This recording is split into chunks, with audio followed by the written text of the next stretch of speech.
everybody, we are back with episode number 3. This time I am going to cover, I think the thing that sits on my heart right now that I want to talk about is your strengths, ethics, and integrity, especially in 2020. And I think I'm going to roll that into how to build a personal brand. So I think those are the things I'm going to talk about this time. For that, I do feel it's time to get a little wine because why not? So if you haven't tried the red yet, it's probably my fave. I'm a big red drinker. And this one is a Tempranillo, which if you haven't had it, it's like a nice light red. I actually usually have this chilled, so I keep it in the fridge. Always leave your bottle open for a little bit before you drink it. Always swirl. It aerates the wine, which basically means it makes it taste better. So any wine that you buy, hot tip, always leave it open for like 10-15 minutes and always swirl it before you drink it, and always only ever hold it from the stem. If you hold it here, we know you're an amateur because this heats the wine up. So always hold it from the stem. Cheers.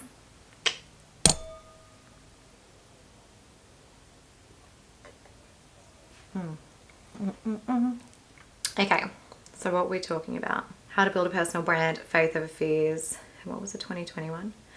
Ethics and integrity, especially in 2020. Where do I even start? I think there's a big difference between building a business and building a brand. I know at the moment things like drop shipping, Amazon, they're really big. People are very into quick, like quick, short-term, very fast gains, and perhaps they're not thinking about longevity or sustainability. I am wanting to build like a legacy brand. I want Wine Not to be a legacy, and I want it to be something that Australia accepts and loves and is proud of the brand. I don't want to just be another wine label. I want people to know the story of Wine Not, to know my story. I want people, when they're purchasing Wine Not and drinking Wine Not, to feel really proud that it's a brand with integrity, and that it's a brand that is going to give back, and that it's a brand that was created by a little guy like me. So when it comes to building a business with ethics, integrity, I really think it comes down to my own personal values. I mean, I will always choose brands like this one, Self-Aware.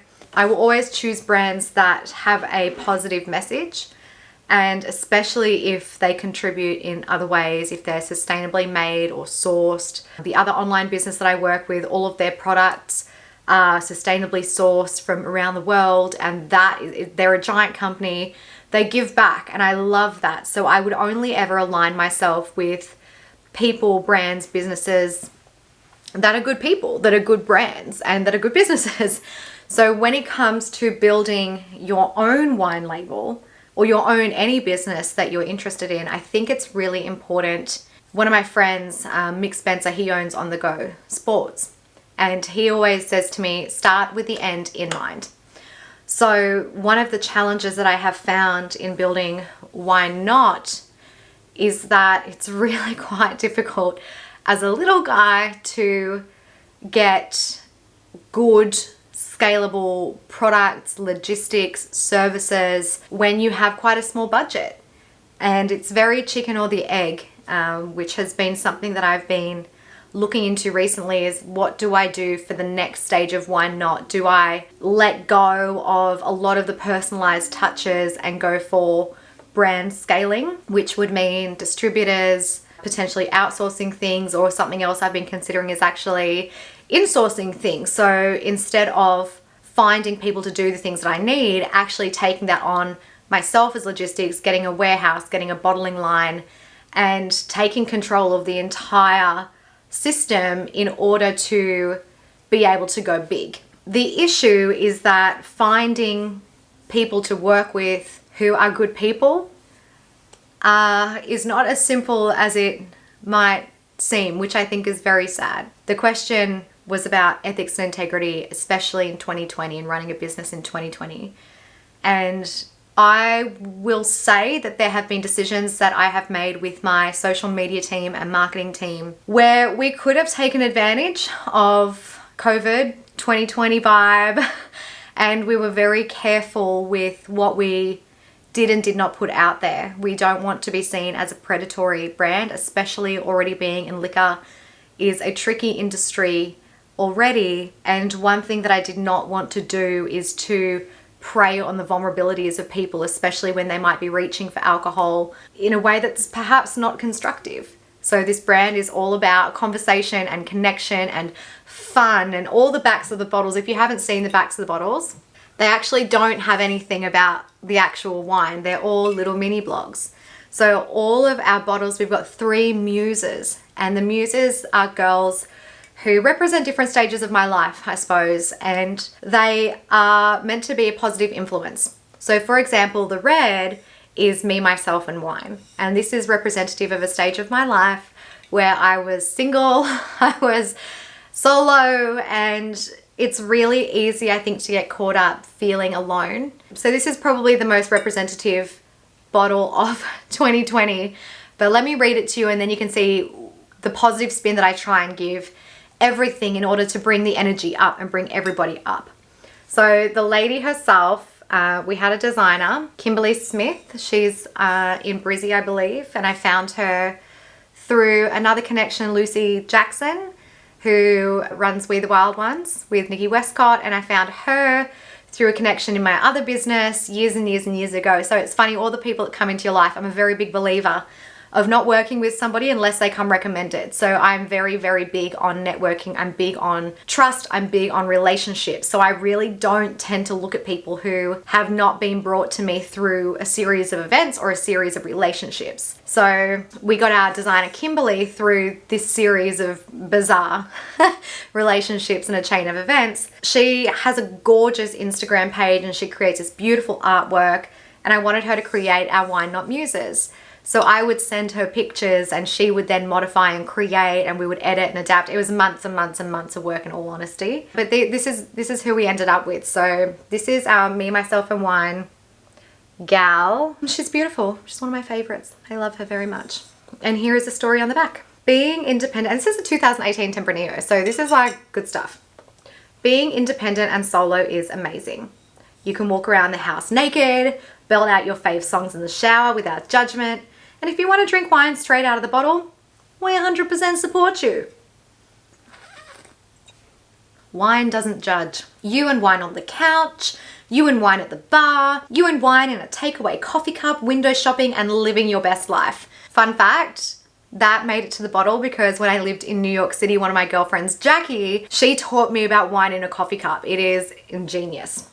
I used to have a lot of anxiety around furniture shopping, and going to IKEA, for example, was definitely a wine in a coffee cup scenario. There's no shame in being on your own.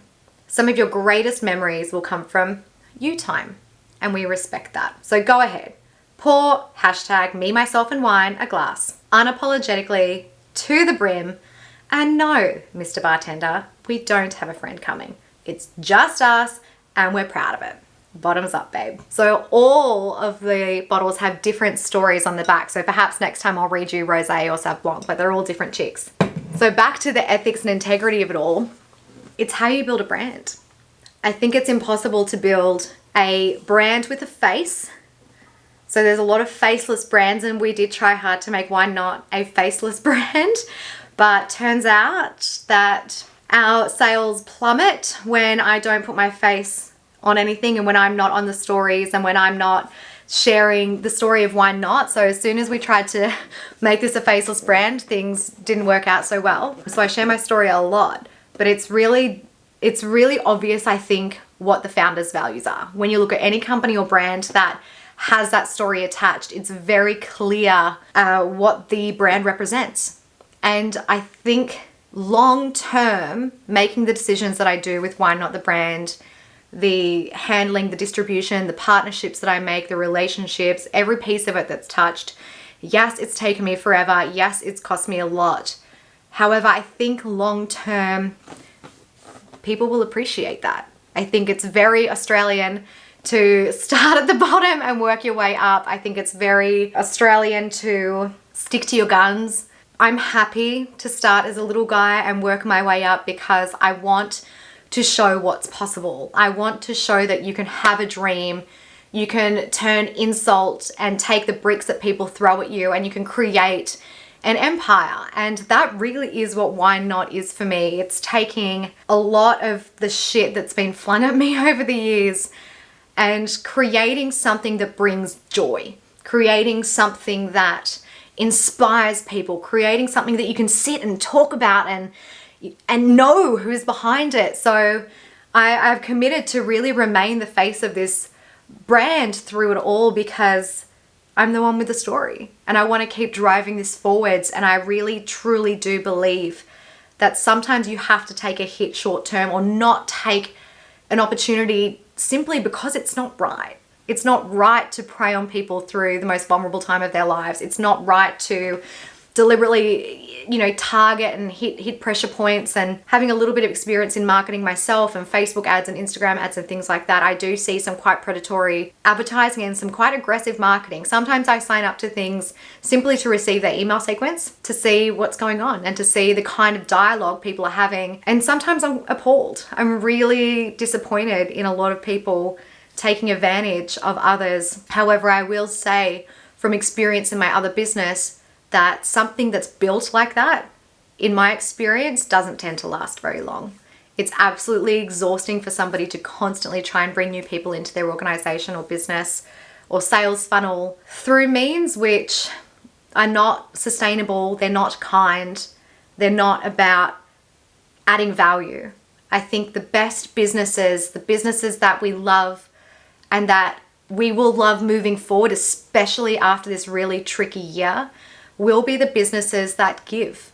They give first. They give back always. They're taking care of their clients. They're taking care of their country. They're taking care of their industry. They participate in industry together instead of compete. I think that's a big thing, and something that I've recently come across in the wine industry is that realization that, from my experience, there is no real partnership. There is no let's help each other out. There's very much I do me, you do you, best of luck, have fun sort of thing, which I'd like to show that through the success of Why Not the brand, that things can be different. I'm very much a prove it first and then tell people the story and then preach about it. However, I think the values on the way up are incredibly important because if you do take a fall, you're going to see the same people on the way down. And I would like to be known as a founder and as a businesswoman and as a brand who people want to deal with. They know that I'm going to be fair. They know I've got an audience that has the same values and shares the importance of integrity, of ethical business, of treating each other well. I want to create that. I want to be that. I want to share that, and I want to make it popular to be nice to others and to take care of one another and to be successful. I want to see so many more young people and women killing it, but I don't want to see people burnt out, and I don't want to see people in debt, and I don't want to see people lying through their teeth to sell something that doesn't exist. I think there's so much going on in the business world right now, which is just gross. So I would like to be proof that you can become hugely successful. I want this brand to be wildly successful. I want it to be known all over the world. I want Australia to be so proud of this brand and to really recognize Why Not the brand as their baby. I really want to create that. And I want everybody to know that it was done ethically, fairly, 100% of the way. Truly, that's, if there was going to be a story written about Why Not the brand one day, that's what I would want written.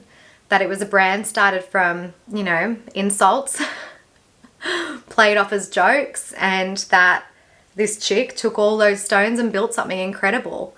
And not only that, but never hurt anybody on the way, never stepped on anyone on the way, and purely worked through love and good energy and partnership and relationships, and it became a wild success story. That's what I want written about this this brand. So the decisions that I make on a daily basis, I always think about it. I always think if somebody was watching me build this business, if somebody was reading my emails or sitting on my shoulder or listening to my phone calls, could they in good faith recommend me as a human? Could they in good faith talk about the brand with passion and excitement? Could they get behind this business and this brand and this label and know for sure to their core that there's nothing weird or shady going on, that we've overcome so many challenges purely because we've attracted good people to help us throw a bone to the little guy? I would like to be that story, and I would like all the people who laughed at me in the beginning when I was talking about building a wine company that said, you'll never last, it's way too expensive, good fucking luck. I would like one day for them to read about